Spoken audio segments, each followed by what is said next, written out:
Hello मित्रांनो, माझं नाव आहे चैतन्य पत्की आणि welcome back to my YouTube channel. आपण या व्हिडिओमध्ये ॲनालिसिस करूया भारत विरुद्ध श्रीलंका, जो पहिला T20 आंतरराष्ट्रीय सामना पालेकल्ले इंटरनॅशनल क्रिकेट स्टेडियम श्रीलंका इथे खेळवण्यात येत आहे.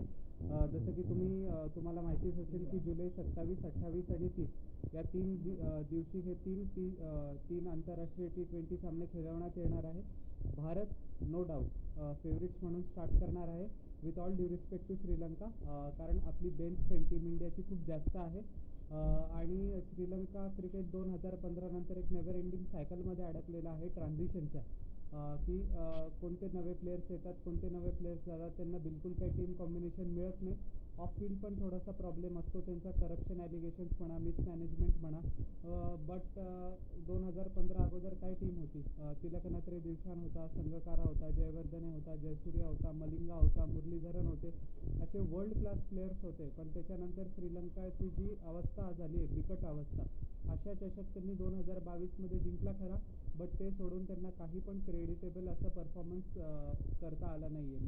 ना की ICC टुर्नामेंट्समध्ये, ना की ज्या वेळेला ते मोठ्या टीमसोबत खेळतात. आता तर परिस्थिती अशी झाली आहे की अफगाणिस्तानसारखी टीम पण श्रीलंकेपेक्षा खूप पुढे निघून गेलेली आहे. वेस्ट इंडिजची टीम जी एवढे वर्ष ट्रान्झिशनमध्ये होती, ते पण श्रीलंकेला पछाडून म्हणजे पछाडून पुढे निघून गेलेले आहे. सो श्रीलंका क्रिकेटसाठी ही एक ऑपॉर्च्युनिटी पण मी म्हणेन की जरी भारताचा हा काय म्हणतात त्याला, मी तर याला म्हणेल सी टीमच आहे, तरी श्रीलंकेच्या टीमपेक्षाही with all due respect to Sri Lankan players आपण खूप उजवे आहोत. सो त्यांना खूप शिकायला पण मिळेल आणि होपफुली ते एखादी मॅच काढो, एखादी मॅच ती जिंको, अशी त्यांची अपेक्षा असणार आहे. आपण भारताचं ॲनालिसिस करूया.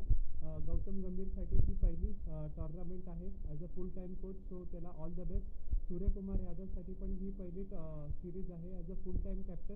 इंटरिम कॅप्टन्सी त्यांनी इंडियाची पुष्कळ वेळेला केली आणि खूप चांगला कर्णधार होता.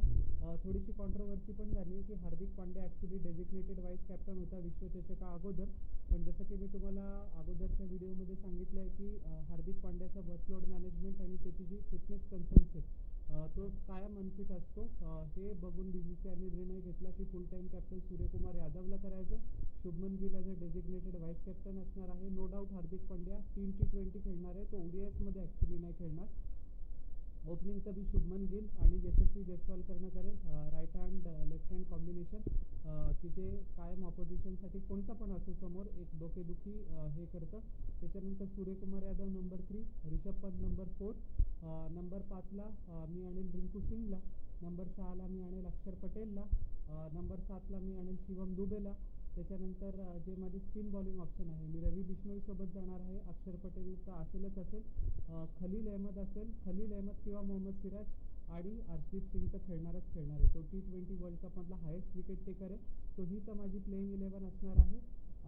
श्रीलंकेचं तुम्ही बघायला गेलं की त्यांच्याकडे ॲक्च्युली असं नाही की टॅलेंट नाही आहे. पाथिरानासारखा बॉलर आहे, तीक्षणासारखा बॉलर आहे, बट त्यांची बॅटिंग ओव्हर द इयर्स जी एवढी स्ट्रॉंग होती, ती ॲक्च्युली आता खूप डिसअपॉइंट करते. सो माझ्या मते बॅटिंग श्रीलंकेची खूप महत्त्वाची असणार आहे. हासारंगाकडनं पण श्रीलंकेला पुष्कळ अपेक्षा असतील. त्यांनी रिसेंटली कॅप्टन्सीवरनं स्टेप डाऊन केलेलं आहे. Charith Asalanka is the new Sri Lankan captain. आता ते बघणं औत्सुक्याचं ठरेल की तो कसा परफॉर्मन्स करतो ते. कुशाल मेंडिस पण T20 फॉर्मॅटमध्ये बिलकुल त्याचा ओव्हर द इयर्स जलवा दाखवू नाही शकलेला आहे. मे बी दिस टाईम भारताविरुद्ध तो काही चांगली खेळू शकेल. श्रीलंकेला थोडासा आउटसाईड चान्स जरी जिंकली, बट मी जसं सांगितलं with all due respect to Sri Lanka, India firm favourites आहे. आणि जसं की तुम्हाला माहीत आहे की नाही मला माहीत नाही, बट 30 का 33 T20 इंटरनॅशनल आहे. कारण जोपर्यंत अनटिल अँड अनलेस जो नेक्स्ट T20 वर्ल्ड कप होतो आहे, भारत आणि श्रीलंका जॉईंटली को होस्ट करत आहे, तर T20 फॉर्मॅट आता खूप जास्त खेळवण्यात येणार आहे. सो या आपलं जो फ्युचर रोडमॅप कसा असणार आहे, आपण कसं आपलं T20 वर्ल्ड टायटल डिफेंड करू, हे या सिरीजपासूनच आपल्याला कळायला चालेल.